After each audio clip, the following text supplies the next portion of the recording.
The Reconstruction of Religious Thought in Islam by Dr. Muhammad Iqbal. Lecture 6, The Principle of Movement in the Structure of Islam. Let us now see how the Grand National Assembly has exercised this power of Ijtihad in regard to the institution of Khilafat. According to Sunni law, the appointment of an Imam or Khalifa is absolutely indispensable. The first question that arises in this connection is this: should the caliphate be vested in a single person? Turkey's Ijtihad is that, according to the spirit of Islam, the caliphate or imamate can be vested in a body of persons or an elected assembly. The religious doctors of Islam in Egypt and India, as far as I know, have not yet expressed themselves on this point. Personally, I believe the Turkish view is perfectly sound. It is hardly necessary to argue this point. The republican form of government is not only thoroughly consistent with the spirit of Islam, but has also become a necessity in view of the new forces that are set free in the world of Islam. In order to understand the Turkish view, let us seek the guidance of Ibn Khaldun, the first philosophical historian of Islam. Ibn Khaldun, in his famous Prolegomena, mentions three distinct views of the idea of universal caliphate in Islam. Number one, that universal imamate is a divine institution and is consequently indispensable. Number two, that it is merely a matter of expediency.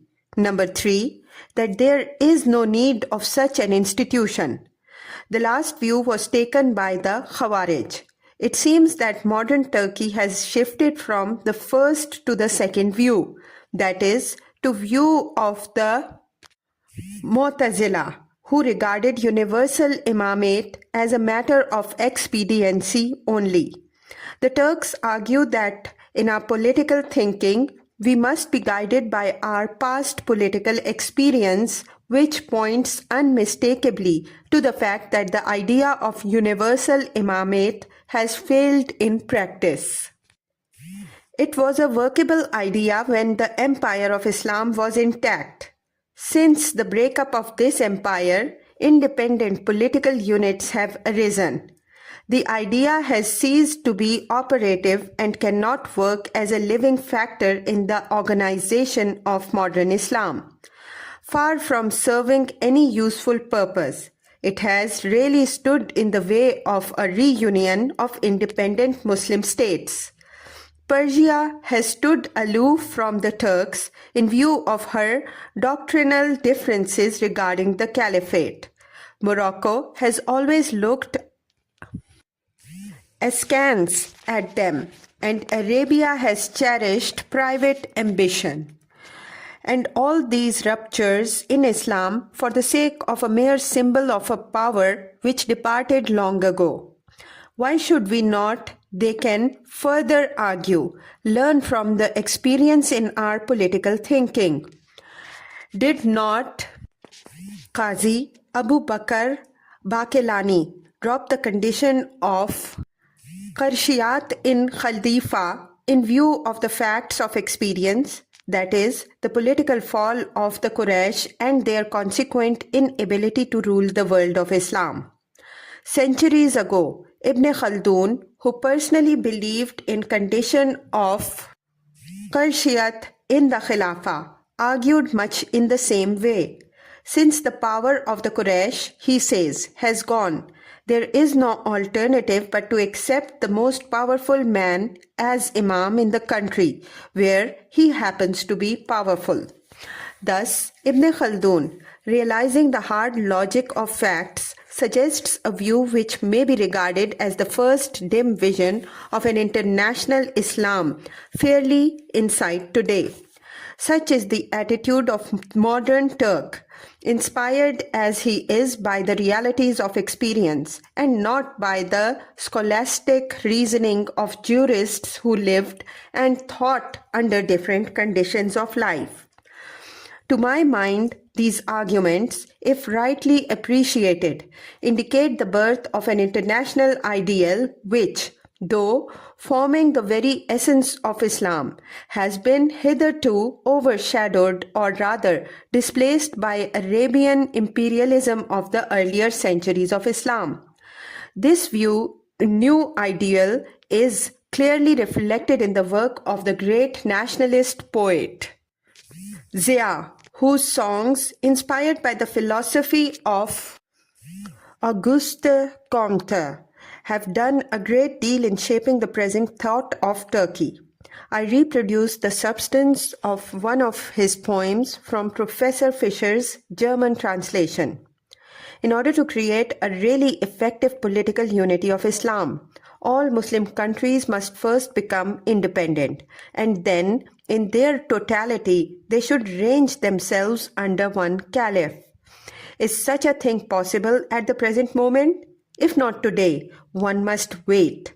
In the meantime, the caliph must reduce his own house to order and lay the foundations of a workable modern state.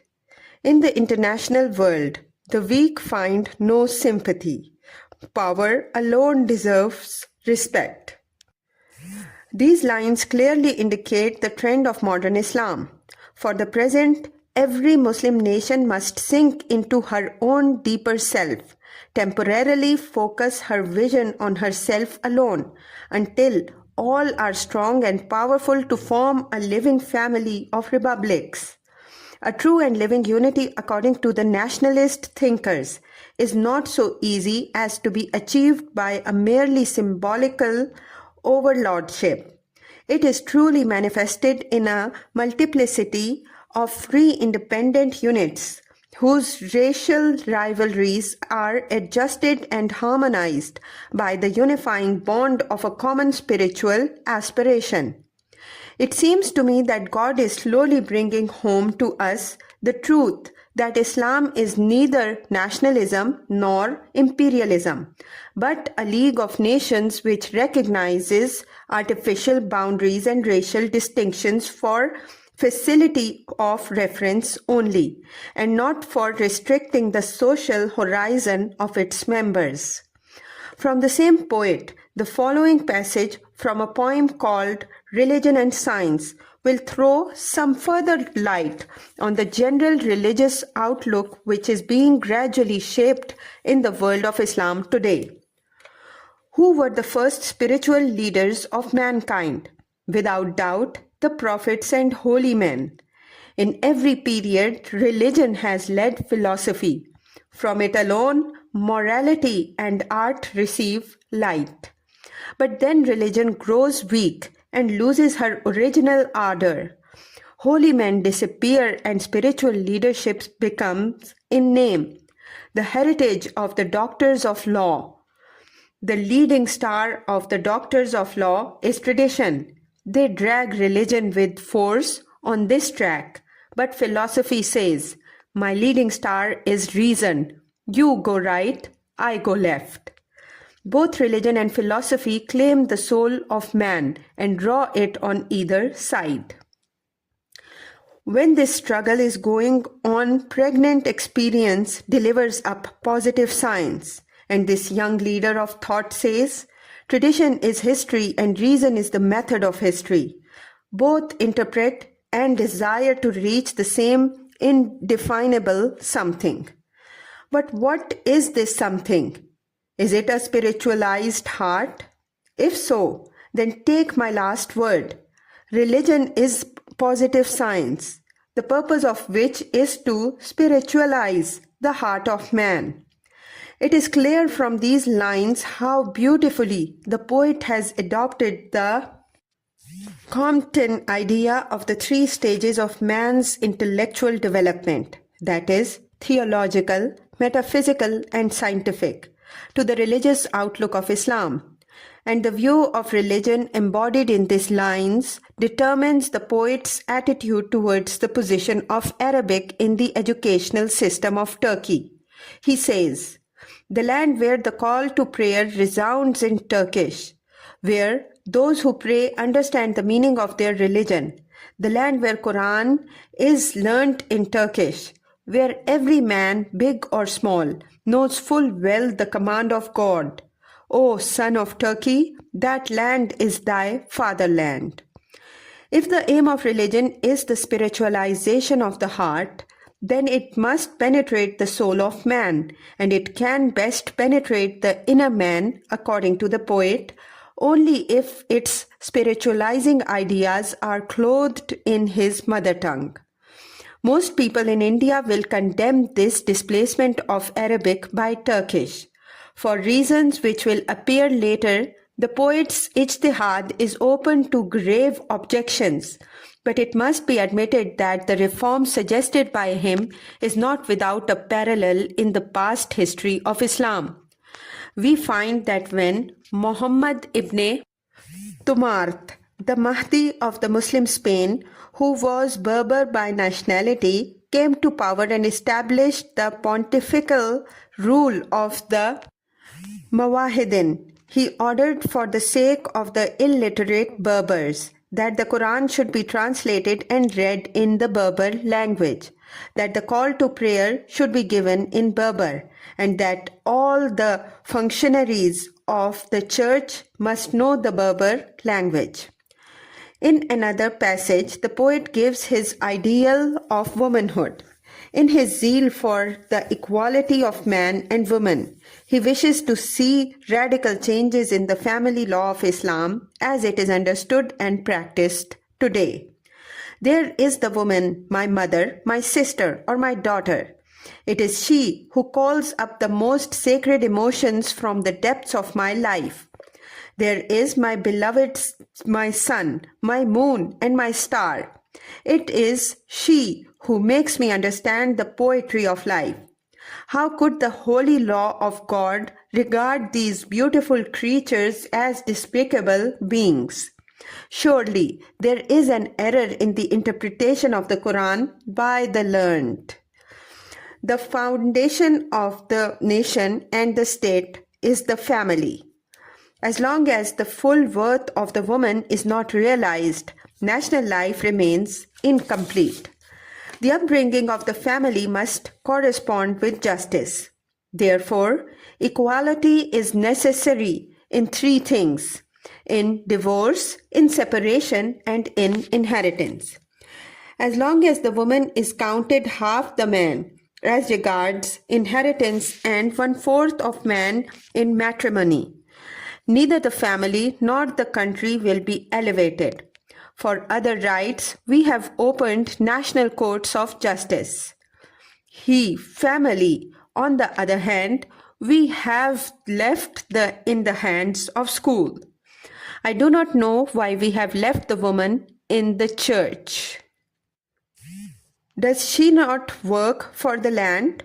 Or will she turn her needle into a sharp bayonet to tear off her rights from our hands through a revolution? The truth is that among the Muslim nations of today, Turkey alone has shaken off its dogmatic slumber and attained to self-consciousness. She alone has claimed her right of intellectual freedom. She alone has passed from the ideal to the real, a transition which entails keen intellectual and moral struggle. To her, the growing complexities of a mobile and broadening life are sure to bring new situations, suggesting new points of views, and necessitating fresh interpretations of principles which are only of an academic interest to a people who have never experienced the joy of spiritual expansion. It is, I think, the English thinker Hobbes who makes this acute observation that to have a succession of identical thoughts and feelings is to have no thoughts and feelings at all. Such is the lot of most Muslim countries today. They are mechanically repeating old values, whereas the Turks is on the way creating new values. He has passed through great experiences which have revealed his deeper self to him. In him, life has begun to move, change and amplify, giving birth to new desires, bringing new difficulties and suggesting new interpretations. The question which confronts him today and which is likely to confront other Muslim countries in the near future is whether the law of Islam is capable of evolution. A question which will require great intellectual effort and is sure to be answered in the affirmative, provided the world of Islam approaches it in the spirit of Umar, the first critical and independent mind in Islam who, at the last moments of the Prophet, had the moral courage to utter these remarkable words: "The Book of God is sufficient for us." We heartily welcome the liberal movement in modern Islam, but it must also be admitted that the appearance of liberal ideas in Islam constitutes also the most critical movement in the history of Islam. Liberalism has a tendency to act as a force of disintegration, and the race idea, which appears to be working in modern Islam with greater force than ever, may ultimately wipe off the broad human outlook which Muslim people have imbibed from their religion. Further, our religious and political reformers in their zeal for liberalism may overstep the proper limits of reform in the absence of check on their youthful fervor. We are today passing through a period of similar evolution as the Protestant Revolution in Europe, and the lesson which the rise and outcome of Luther's movement teaches should not be lost on us. A careful reading of history shows that the Reformation was essentially a political movement, and the net result of it in Europe was a gradual displacement of the universal ethics of Christianity by systems of national ethics. The result of this tendency we have seen with our own eyes in the Great European War, which, far from bringing any workable synthesis of the two opposing systems of ethics, has made the European situation still more intolerable. It is the duty of the leaders of the world of Islam today to understand the real meaning of what has happened in Europe, and then to move forward with the self-control and a clear insight into the ultimate aims of Islam as a social polity.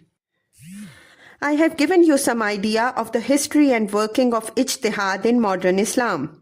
I now proceed to see whether the history of and the structure of the law of Islam indicate the possibility of any fresh interpretation of its principles.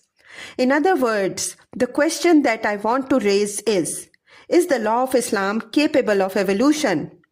Horton, professor of semantic philosophy at the University of Bonn, raises the same question in connection with the philosophy and theology of Islam. Reviewing the work of Muslim thinkers in the sphere of purely religious thought, he points out that the history of Islam may aptly be described as a gradual interaction, harmony, and mutual deepening of two distinct forces, that is, the element of Aryan culture and knowledge on the one hand and a Semitic religion on the other. The Muslim has always adjusted his religious outlook to the elements of culture, which he assimilated from the peoples that surrounded him. From 800 to 1100, says Horton, not less than 100 systems of theology appeared in Islam, a fact which bears ample testimony to the elasticity of Islamic thought as well as to the ceaseless activity of our early thinkers. Thus, in view of the revelations of a deeper study of Muslim literature and thought, this living European Orientalist has been driven to the following conclusion. The spirit of Islam is so broad that it is practically boundless. With the exception of atheistic ideas alone, It has assimilated all the attainable ideas of surrounding peoples and given them its own peculiar direction of development. The assimilative spirit of Islam is even more manifest in the sphere of law, says Professor Hurgronje, the Dutch critic of Islam. When we read the history of the development of the Mohammedan law, we find that, on the one hand, the doctors of every age, on the slightest stimulus, condemn one another to the point of mutual accusations of heresy. And on the other hand, the very same people, with greater and greater unity of purpose, try to reconcile the similar quarrels of their predecessors. These views of modern European critics of Islam make it perfectly clear that with the return of new life, the inner Catholicity of the spirit of Islam is bound to work itself out in spite of the rigorous conservatism of our doctors. And I have no doubt that a deeper study of the enormous legal literature of Islam is sure to rid the modern critic of the superficial opinion that the law of Islam is stationary and incapable of development. Unfortunately, the conservative Muslim public of this country is not yet quite ready for a critical discussion of fiqh, which, if undertaken, is likely to displease most people and raise sectarian controversies. Yet I venture to offer a few remarks on the point before us. Number 1. In the first place, we should bear in mind that from the earliest times, practically up to the rise of the Abbasids, there was no written law of Islam apart from the Quran. Number 2. Secondly, it is worthy of note that from about the middle of the 1st century up to the beginning of the 4th, not less than 19 schools of law and legal opinion appeared in Islam. This fact alone is sufficient to show how incessantly our early doctors of law worked in order to meet the necessities of growing civilization. With the expansion of conquest and the consequent widening of the outlook of Islam, these early legists had to take a wider view of things and to study local conditions of life and habits of the new peoples that came within the fold of Islam. A careful study of the various schools of legal opinion in the light of contemporary social and political history reveals that they gradually passed from the deductive to the inductive attitude in their efforts at interpretation. Number 3. Thirdly, when we study the 4 accepted sources of Mohammedan law and the controversies which they invoked, the supposed rigidity of our recognized schools evaporates and the possibility of a further evolution becomes perfectly clear. Let us briefly discuss these sources. A. The Quran. The primary source of law in Islam is the Quran. The Quran, however, is not a legal code. Its main purpose, as I have said before, is to awaken in man the higher consciousness of his relation with God and the universe. No doubt, the Quran does lay down a few general principles and rules of legal nature, especially relating to the family, the ultimate basis of social life. But why are these rules made part of a revelation, the ultimate aim of which is man's higher life? The answer to this question is furnished by the history of Christianity, which appeared as a powerful reaction against the spirit of legality manifested in Judaism, by setting up an ideal of otherworldliness. It is no doubt did succeed in spiritualizing life, but its individualism could see no spiritual value in the complexity of human social relations. Primitive Christianity says, "Now man, in his briefe über Religion, attached no value to the preservation of the state, law, organization, production. It simply does not reflect on the conditions of human society. And Naumann concludes, hence, we either dare to aim at being without a state, and thus throwing ourselves deliberately into the arms of anarchy, or we decide to possess alongside of our religious creed, a political creed as well. Thus, the Quran considers it necessary to unite religion and state, ethics and politics in a single revelation, much in the same way as Plato does in his Republic. The important point to note in this connection, however, is the dynamic outlook of the Quran. I have fully discussed its origin and history.